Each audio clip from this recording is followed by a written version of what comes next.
안녕하세요. 자, 오늘은 그 배경화면이 또 바뀌었죠. 일전 이 영상에서는 제가 저희 새로 이사온 집 소파를 중심으로 해서 이렇게 배경을 찍었고, 자, 오늘은 소파 건너편 이 TV하고 이 장식장 요걸 배경으로 해서 오늘 영상을 찍으려고 그래요. 이 뒤에 지금 화면은 제 채널이죠. 광고도 좀 하려고 제 채널 배경으로 해서 찍고 있어요. 그래서 이제 제가 민박 관련해서는 저희 집을 소개하는 영상은 곧 올릴 예정이에요. 그래서 오늘 영상은 먼저 일전에 여러분들이 댓글도 아직 있어요. 뭐 이민 갈 때 얼마가 필요하냐 그런 댓글을 몇몇 분이 해주셨어요. 그래서 사실 이게 얼마가 필요하냐 그건 답을 내기가 어렵겠죠. 자기가 여기서 어떻게 살 거냐에 따라서 그 금액이라는 건 뭐 천차만별이겠잖아요.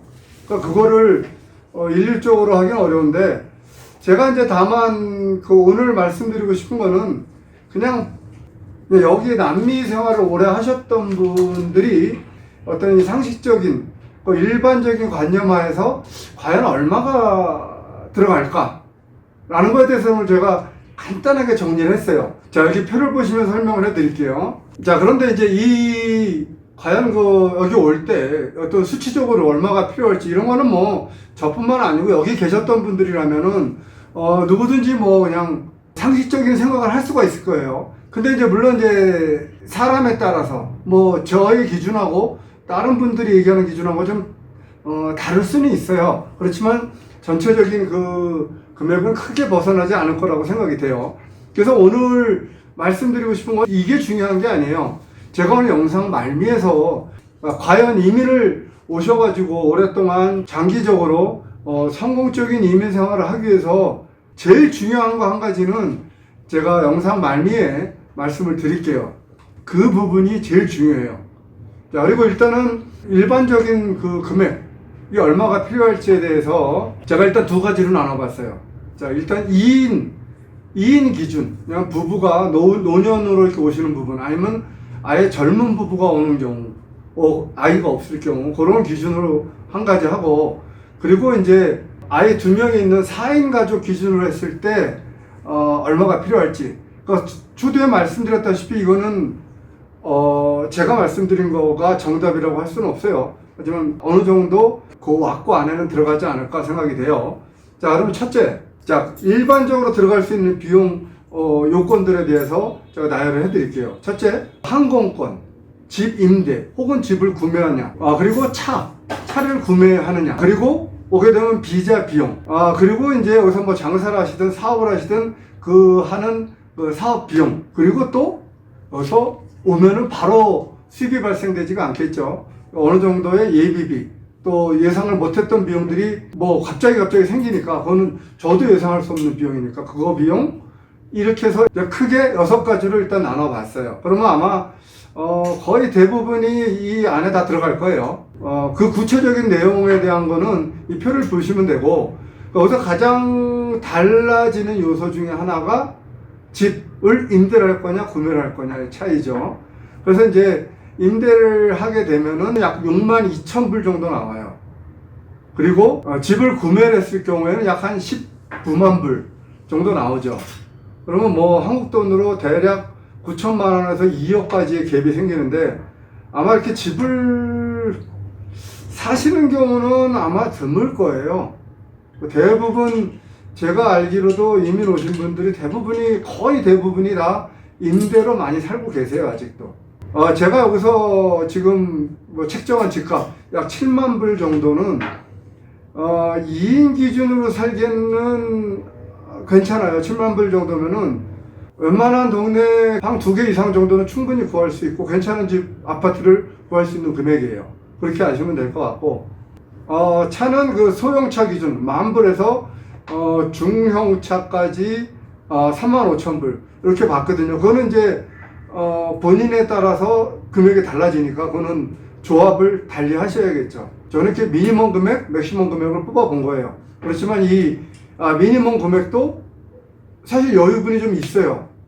그래서 예비비라는 게 있고 또 세차 기준을 넣고, 그러니까 자, 그것보다는 사실 적어도 되죠. 그런 거를 감안을 하시고 지금 영상을 보시면 될 것 같아요. 그러면 4인 기준일 때는 어떨까? 라는 걸 이제 표를 한번 그려봤어요. 물론 똑같은 항목으로 쳤고, 그리고 물론 집은 4인이니까 더 큰 집으로, 그래서 한 10만 불. 10만 불이면요, 여기서 웬만한 아파트 70평방미터 이상 되는 거, 70평방미터 이상 되는 거를 구할 수 있어요.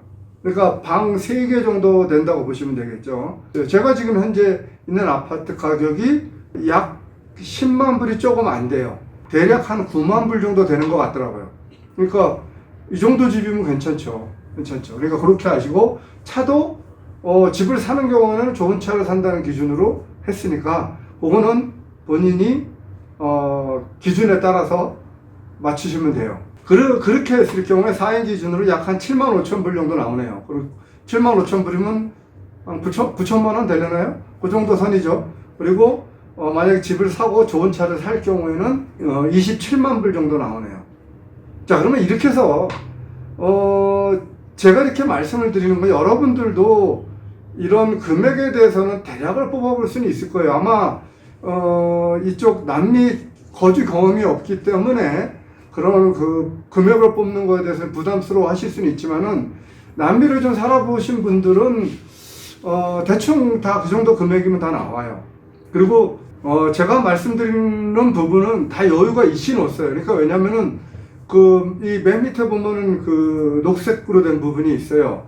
그 부분은 뭐냐면 제가 일부러 한 번 더 넣었어요. 물론 예비비를 넣었지만은 제가 혹시라도 시작했던 사업이 실패할 경우, 그 경우에 다시 한번 재시도할 수 있는 부분을 넣었어요. 그러니까 거기에 보면 3만 불, 5만 불 정도를 한 번 더 넣은 거죠. 그러니까 지금 말씀드린 부분은 상당히 여유가 있이 넣었다라는 것을 감안하시면 돼요.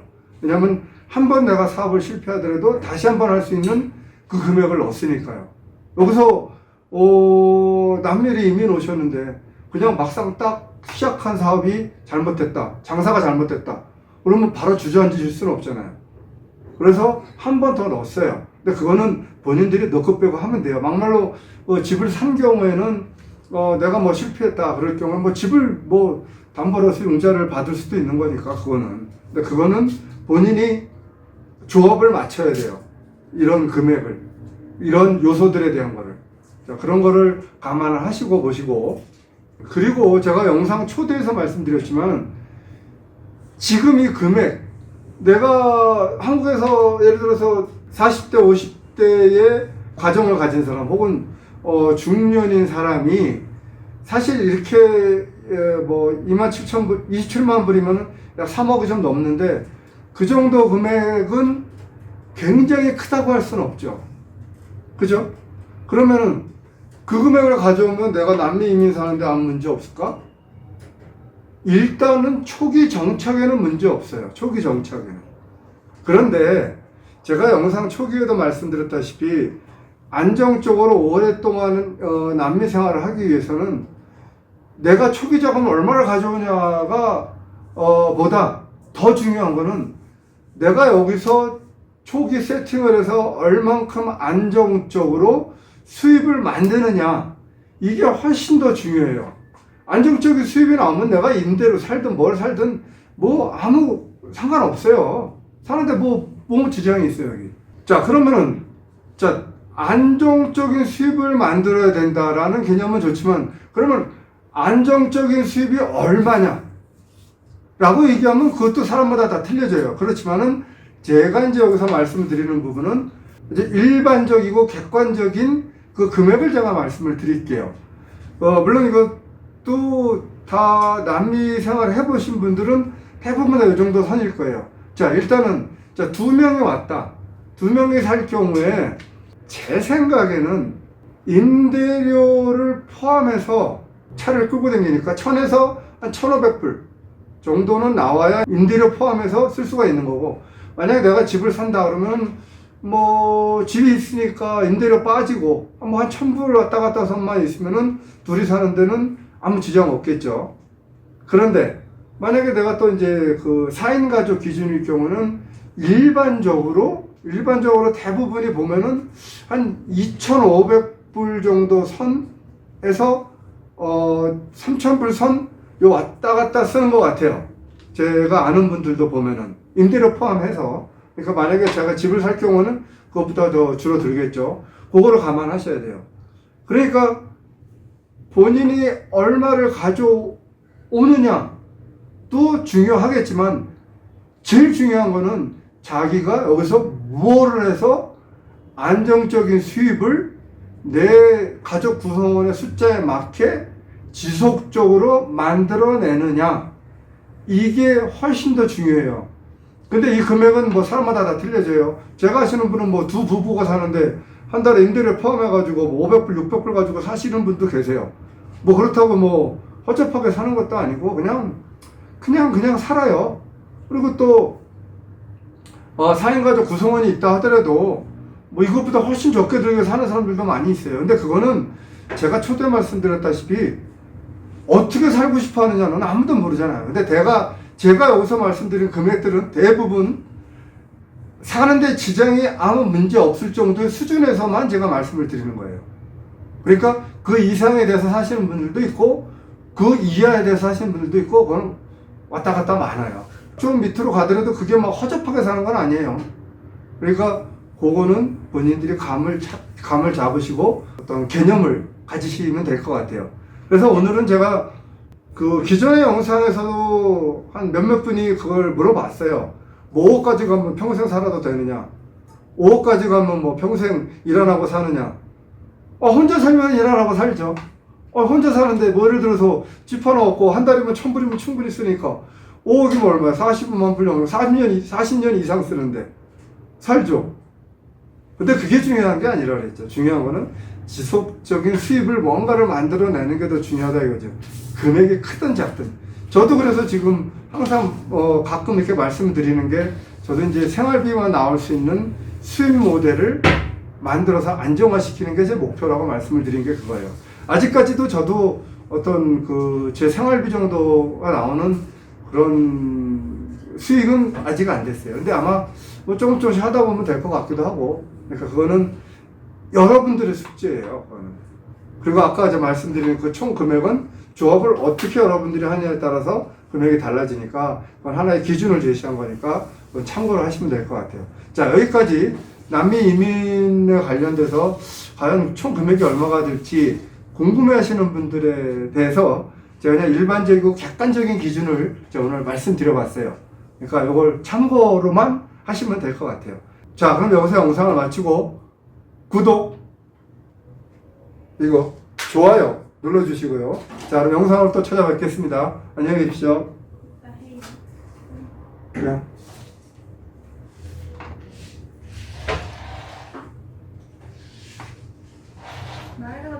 No. Otro, tengo que hacer Armenia, pero Armenia todavía. ¿Armenia qué?